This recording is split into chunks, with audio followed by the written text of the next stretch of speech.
하이맵 1원. 안녕하세요. 건강 정보를 분석하고 플랜을 세워드리는 이웃집 닥터 김혜연. 이희창입니다. 오늘은 스텝 3 호르몬 균형이 깨지면 이명이 생긴다 해서 부신과 갑상선이 함께 에너지를 올린다에 대해서 얘기해 보도록 하겠습니다.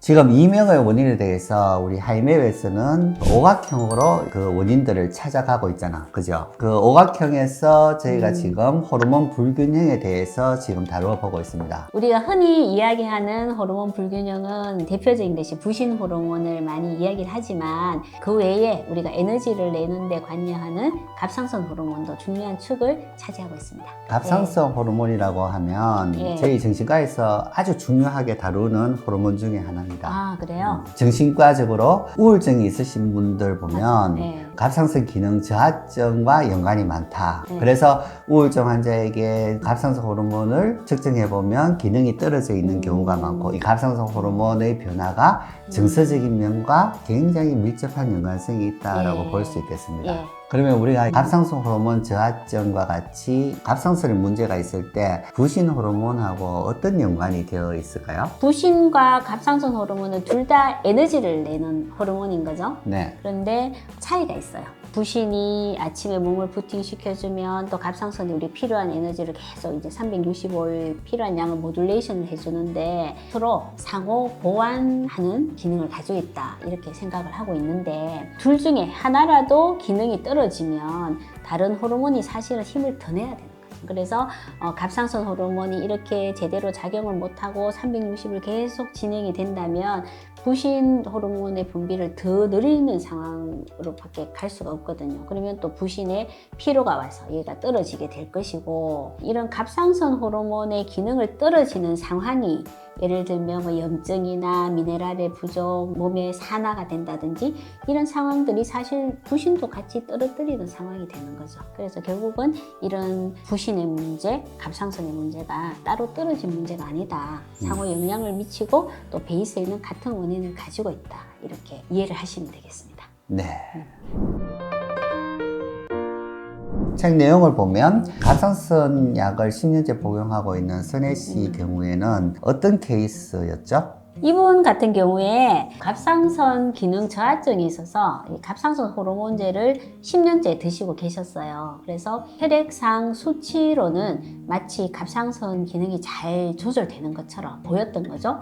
그런데 실제 본인이 느끼는 증상은 만성적으로 여기저기 아프고 손발이 차고 관절염 증상도 있었고 또 콜레스테롤이 높아서 고지혈증도 있었다 이런 말씀 하셨거든요. 그 다음에 환자분이 오셔서 하시는 이야기가 이렇게 눈꺼풀이 부어가지고 눈이 자꾸 가리니까 그게 너무 불편하셨던 거예요. 그래서 성형외과 가셔서 이렇게 이마 거상술까지 하셨어요. 근데 이마 거상술에 효과가 없는 거예요. 이걸 했는데도 눈이 계속 가려서 아유 성형 수술했던 효과가 전혀 없다라는 이야기를 초진 때 오셔서 말씀하셨었어요. 그러면 이 상황에서 이분에게는 어떠한 치료 방법으로서 우리가 치료를 해왔던 거죠? 이분 같은 경우에 갑상선 호르몬이 기능을 정상화시키기 위한 그 미네랄 치료와 함께 염증을 없애기 위해서 당독소 오일 해독식을 반복적으로 하시도록 저희들이 권유해드렸죠. 그런 치료를 한 결과 갑상선 호르몬의 기능이 올라감에 따라서 혈관에 염증 반응이 없어지고 콜레스테롤도 같이 떨어지고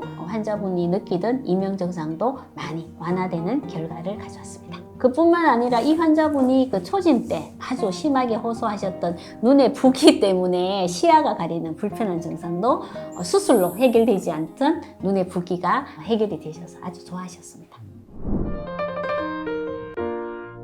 그러면 우리가 이명의 원인에서 부신 기능이 떨어지는 부분하고 갑상선 기능이 떨어지는 것도 또한 이명의 원인일 수 있다 이렇게 네. 보잖아, 그죠? 네. 그러면 갑상선 기능이 떨어질 때 간단하게 체크할 수 있는 체크리스트가 있죠? 네, 그렇죠. 갑상선 기능 저하증의 체크리스트를 한번 말씀드리도록 하겠습니다.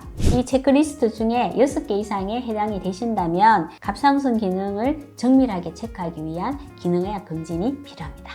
쉽게 피로하고 무기력하다, 남들에 비해 추위를 아주 많이 탄다, 입맛은 없는데 체중이 자꾸 늘어난다, 최근에 목이 많이 튀어나왔다, 피부가 푸석푸석하고 모래같이 거칠게 변했다, 눈썹이 빠진다. 숨쉬기가 힘들다. 변비가 심해졌다.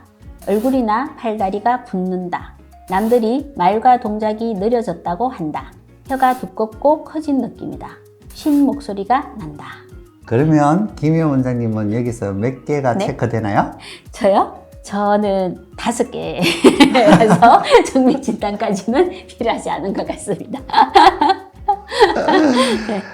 이렇듯이 갑상선 기능 저하증이 있으면 몸의 신진대사가 많이 느려지고 떨어지고 이렇게 에너지 생성이 안 되는 것과 똑같이 그쵸. 우울증과 비슷하게 기운도 없고 의욕이 떨어지고 이런 양상을 밟게 됩니다. 이렇게 갑상선 기능 저하증의 증상과 비슷하게 뇌기능도 떨어지는 양상이 생긴다면 기능의학 검진을 통해서 갑상선 기능은 정상적인지 평가해 보는 것이 필요하다고 봅니다. 네. 제가 환자분들한테 흔히 말씀드리기를 부신 호르몬은 차에 시동을 걷는 것과 같고 갑상선 호르몬은 엑셀레이터를 밟는 것과 똑같다 이런 말씀을 드리거든요. 제가 환자분들에게 인생은 여행과 같다. 그래서 내가 원하는 곳에 가서 이 행복을 마음껏 누리려면 시동도 잘 걸려야 되고 또 엑셀레이터를 잘 조절하는 기술을 익혀야 된다라는 말씀을 드리거든요. 그래서 이런 이명의 조정에서도 마찬가지로 이 두 가지 호르몬 부신과 갑상선 호르몬을 잘 조절하는 것이 굉장히 중요한 관건이다라는 말씀을 꼭 드리고 싶습니다. 네, 호르몬을 잘 조절해야 된다. 네. 여기까지 이웃집 닥터 이희창 김희연이었습니다. 감사합니다. 감사합니다.